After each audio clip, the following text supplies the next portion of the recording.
दोस्तों सुजलॉन एनर्जी की बात करें तो स्टॉक के अंदर आज हमने काफ़ी अच्छी तेज़ी देखी है और इसके पीछे सबसे बड़ी वजह है। देख सकते हो कि आज बाज़ार में तूफ़ानी तेज़ी।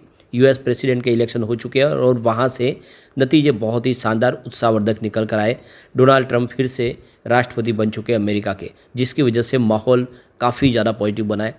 अब आप देख सकते हो कि बाज़ार में आगे की संभावना भी काफ़ी ज़्यादा पॉजिटिव दिख रही है। बाजार निचले लेवल से रिकवर भी हो गया। पिछले 2 ट्रेडिंग सेशन में काफ़ी अच्छी तेज़ी बन चुकी है। क्या ऐसे में गिरावट थम चुकी है और फिर से एक तेज़ी की संभावना बनेगी? यहाँ पे कुछ बड़ी अपडेट निकल के आ रही है, जिसको हम इस वीडियो के माध्यम से डिस्कस करने वाले। और सुजलॉन एनर्जी जो विंड एनर्जी सेक्टर की इंडिया की सबसे बड़ी और मार्केट लीडर कंपनी है, क्या आने वाले समय कमाल कर सकती है? जानेंगे इस वीडियो के माध्यम से। लेकिन फ्रेंड्स, उससे पहले अगर आप पहली बार हमारे चैनल पे आए तो चैनल को सब्सक्राइब कर दीजिए, एक बेल आइकॉन दबा दीजिए ताकि जब भी नया वीडियो बने पहला नोटिफिकेशन आपको मिले। वीडियो पसंद आए तो लाइक से जरूर कीजिए।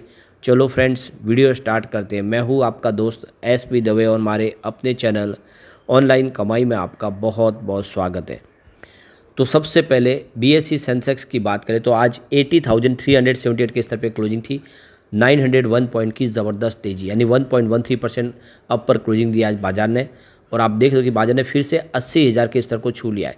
कल भी हमने लगभग 600-700 पॉइंट की तेज़ी देखी, आज भी 900 पॉइंट की थी। 2 ही दिन में अगर आप देखें तो 1500-1600 पॉइंट की जो शानदार तेज़ी बनी है, जिसकी वजह से जो गिरावट का माहौल था उस पे थोड़ा ब्रेक लगा और जो रिटेल इन्वेस्टर जो लगातार पैनिक करे थे उनको यहाँ पे थोड़ी सी राहत मिली है और पोर्टफोलियो आपको फिर से ग्रीन होता हुआ दिखाई देगा लोगों का। सुजलॉन एनर्जी की बात कर ले तो स्टॉक की शुरुआत ही पॉजिटिव हुई सुबह 68 पर। क्लोजिंग कल की 67.37 के आसपास थी। इंट्राडे में 67.42 का लो बना। इसका मतलब यह है कि पूरे दिन में गिरावट स्टॉक में नहीं हुई, लेकिन जो तेज़ी बनी उसमें स्टॉक ने ज़बरदस्त दौड़ लगाई। करीब 69.85 तक चला गया स्टॉक, काफ़ी बेहतर दौड़ा और अंत में क्लोजिंग भी 69.44 के आसपास ही रही, यानी 3.07% की अच्छी खासी तेज़ी। और आप देख सकते हो क्लियरली कि स्टॉक फिर से 70 के आसपास जाता हुआ दिखाई दे रहा है। अब इसकी परफॉर्मेंस अगर आप देखें तो स्टॉक काफ़ी समय से सीमित दायरे में था। बड़ी गिरावट में भी स्टॉक काफ़ी नीचे तो नहीं आया। आप देख सकते हो ये स्टॉक 66 के आसपास था 25 अक्टूबर को। और आप देख रहे हो कि लगातार उस समय से अगर आप देखेंगे तो स्टॉक लगातार 66 के आसपास रहा। सिर्फ एक दिन अगर आप देखें तो 4 नवंबर को बड़ी गिरावट की वजह से स्टॉक 65 पर आ गया इंट्राडे में, लेकिन फाइनली वो भी स्टॉक फिर से ऊपर की तरफ आया था। और अब देख सकते हो कि स्टॉक फिर से 68 के दायरे में आ चुका है, यानी यहाँ से तेज़ी से आगे बढ़ने को तैयार है। अब आने वाले समय बेहतर हो सकता है। आज 69 का इसने जो हाई बनाया है वो इशारा है कि सुजलॉन में अब तेज़ी की संभावना बन सकती है। इसके बीच में जो बड़ी अपडेट निकल के आ रही है, क्या इंडिया 6 मेगावाट के विंड टर्बाइन के लिए तैयार हो चुका है? क्योंकि विश्व के दूसरे देश तो अभी बहुत तेज़ी से विंड टर्बाइन की साइज़ को बढ़ाने में लगे हुए, 15 मेगावाट तक पहुंच चुकी है। इंडिया में अभी 3 मेगावाट सीरीज तक के ही विंड टर्बाइन बन रहे। सिर्फ अदानी ग्रुप ने अभी जो खवाड़ा गुजरात में अभी 5 मेगावाट सीरीज की टर्बाइन इंस्टॉल की है। लेकिन अब यहाँ पे जो इंडिया की जो बड़ी कंपनी है, चाहे अदानी विंड हो, सुजलॉन हो या आइनॉक्स विंड हो, क्या 3 मेगावाट सीरीज़ के ऊपर की कैपेसिटी के लिए अब तैयार हो चुके हैं। तो इस समय इंडिया की ज्योग्राफी के हिसाब से विंड टर्बाइन के लिए लोकेशन तलाशी जा रही है और हर कंपनी चाहती है कि बड़ी विंड टर्बाइन बनाई जाए। यानी सुजलॉन अब अपनी जो 3 मेगावाट सीरीज से ऊपर की विंड टर्बाइन की तरफ कदम बढ़ा चुके हैं। अब जितनी बड़ी साइज होगी विंड टर्बाइन की, उतनी ही ज़्यादा बिजली का निर्माण होता है, वो कम समय में और कम जगह पे, जिसकी वजह से हर कोई चाहता है कि अब विंड टर्बाइन की कैपेसिटी को बढ़ाया जाए। जो 8 मेगावाट से लेकर 10 मेगावाट तक इस समय ऑलरेडी चाइना और बहुत सारी कंट्रीज है वो इस समय विंड टर्बाइन इंस्टॉल कर रहे हैं। अभी गवर्नमेंट डाटा के हिसाब से देखो इंडिया के अंदर 8 से ज़्यादा मैन्युफैक्चरिंग कंपनियां हैं विंड टर्बाइन की, जो अलग अलग तरह के विंड टर्बाइन ऑफर कर रही है, जिसमें 3 मेगावाट सीरीज है सुजलॉन ऑफर कर रही है। जिसके अभी लेटेस्ट अगर आप देखें तो 3.15 मेगावाट का जो विंड टर्बाइन है वो काफ़ी पॉपुलर है और काफ़ी अच्छे उनको ऑर्डर भी मिल रहे हैं। आइनॉक्स विंड है अभी 3 मेगावाट सीरीज तक पहुँचे हैं और अब आने वाले समय देख सकते हो कि ये जो विंड टर्बाइन की साइज़ है इसको बढ़ाने की तैयारी होगी। सिर्फ इंडिया में अदानी विंड की तरफ से ही 5.2 मेगावाट की टर्बाइन इंस्टॉल की गई है खवाड़ा में।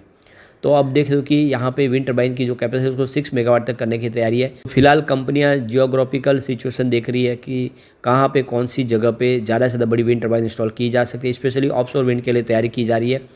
तो आने वाले समय अब देख सकते हो कि बड़ी तैयारी हो चुकी है। सुज़लॉन भी अब बड़ी विंड टर्बाइन इंस्टॉल करेंगे, जिससे आने वाले समय इनका बिजनेस और बढ़ता हुआ दिखाई देगा। सुज़लॉन एनर्जी हमेशा नई टेक्नोलॉजी को सबसे पहले लाने की कोशिश करते हैं। फिलहाल इनके पास जो मशीनरीज है वो बहुत ज़्यादा एडवांस है, जिसके माध्यम से नई wind turbine make in India के तहत बन रही है, जो इशारा है कि आने वाले समय सुज़लॉन बेहतर कर सकती है। फिलहाल अगर आप देखें सुज़लॉन की ऑर्डर बुक बहुत ही शानदार है। तो 3 सितंबर 2024 के डाटा के हिसाब से 5 गीगावाट प्लस की इनकी ऑर्डर बुक है, जिसमें कमर्शियल और इंडस्ट्रियल ऑर्डर की बात करें तो 54% इनके ऑर्डर बुक कमर्शियल और इंडस्ट्रियल एरिया से आ रहे। सेंट्रल और स्टेट बिड्स के माध्यम से इन्होंने 23% के ऑर्डर प्राप्त किए, और यहाँ पे 23% ऑर्डर बुक है वो पीएसयूज़ के माध्यम से मिल रहे। तो यहाँ पे देखिए इनका पोर्टफोलियो यहाँ पे आपको एक परसेंट डाइवर्सिफाई दिखाई देगा, हर जगह से इनको ऑर्डर प्राप्त हो रहे। और अब देख सकते हो तेज़ी से अपने कारोबार को बढ़ाने की इन्होंने शुरुआत कर दी है, और एनटीपीसी ग्रीन एनर्जी इनको 1166 मेगावाट का एक बहुत बड़ा जंबो ऑर्डर दे दिया है, जो इंडिया के विंड टर्बाइन इतिहास का सबसे बड़ा ऑर्डर है। सबसे बड़ी बात है कि इस समय सफिशिएंट वर्किंग कैपिटल है कंपनी के पास, जिससे वो सारे ऑर्डर कंप्लीट कर सकते हैं। इन्होंने जो फैसले लिए वो काफ़ी शानदार है, और अब भी देख लो कि हर एक पैसे का पूरा यहाँ पे इस्तेमाल हो रहा है, जिसके माध्यम से ज़्यादा कामकाज किया जा सके। और आने वाले 2-3 सालों में कंपनी वो सारे ऑर्डर कंप्लीट करेगी जो इनके पास ऑर्डर है। तो कुल मिला के सुज़लॉन के लिए बहुत बड़ी अपॉर्चुनिटी है, और आने वाले इसमें सुज़लॉन कमाल कर सकता है। एक बार इसके फंडामेंटल देखें तो इस समय मार्केट कैप 94,598 करोड़ के आसपास है। वैसे 1 लाख करोड़ को इसने क्रॉस किया था, ये फिर से एक बार नीचे आ गया है, लेकिन अभी आप देखें तो 1 लाख करोड़ के मार्केट कैप को पार किया है वारी एनर्जीज़ ने। आईपीओ आने के बाद लगातार दौड़ते हुए पिछले सप्ताह भर में ही 50% का ज़बरदस्त रिटर्न दे चुका है। वारी एनर्जीज़ के बारे में अगर आपको जानना है तो ऑलरेडी हमारा वीडियो बन चुका है, जाके जानें, क्योंकि स्टॉक वो काफ़ी सस्ता लग रहा है अभी भी। क्या आने वाले इसमें बेहतर करेगा, तो वारी एनर्जीज़ का शेयर आपको जाके जो है उसके बारे में जानकारी चाहिए तो वीडियो आपको ज़रूर देखना चाहिए वो। अब यहाँ पे नंबर ऑफ़ शेयर्स देखें तो 1364.67 करोड़ है, इसका पीबी 24.36 है, और कैश 263.13 करोड़ है। प्रमोटर होल्डिंग यहाँ पे 13.25% है। सेल्स ग्रोथ 7.51% है, और आरओसी इसका 7.98% है। इसके अलावा एंटरप्राइजेस वैल्यू इसकी देखें तो 94,971.76 करोड़ की है। इसका पी रेशियो 311.69, फेस वैल्यू इसकी 2 रुपीज़ है। बुक वैल्यू अगर आप देखें तो 2.85 है। इसका डेट 636.18 करोड़ है। ईपीएस 0.22 रुपीज़ है, और आरओई इसका 3.74% है, और प्रॉफिट ग्रोथ -95.68% है।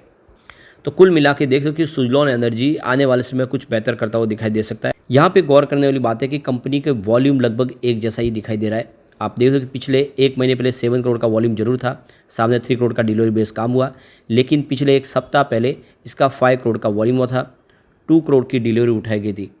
कल भी 5 करोड़ का ही वॉल्यूम हुआ, और सामने 2 करोड़ का ही डिलीवरी बेस काम हुआ, और आज भी 5 करोड़ का वॉल्यूम है।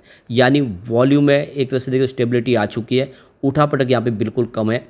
अब जो एक तरह से देखें तो वैल्यूबल इन्वेस्टर वही यहाँ पे निवेश कर रहे हैं, और एक तरह से रिस्क बहुत कम होता हुआ दिखाई दे रहा है। जब वॉल्यूम स्टेबिलिटी आ जाती है तो इससे एक बात समझ में आती है कि अब आने वाले समय उम्मीद बेहतर है कि स्टॉक बेहतर कर सकता है। और वैसे अगर आप देखें तो यहाँ पे कम्युनिटी सेंटीमेंट भी स्टॉक के साथ बिल्कुल बना हुआ है। इस गिरावट के माहौल में भी 100% बाई की कॉल निकल के आ रही है, 0% सेल की कॉल है, और 0% ही होल्ड की कॉल है। इसका मतलब 100 में से 100% लोग इसको लेना पसंद करें। ऐसे में एक अच्छा मौका है निवेश करने के लिए।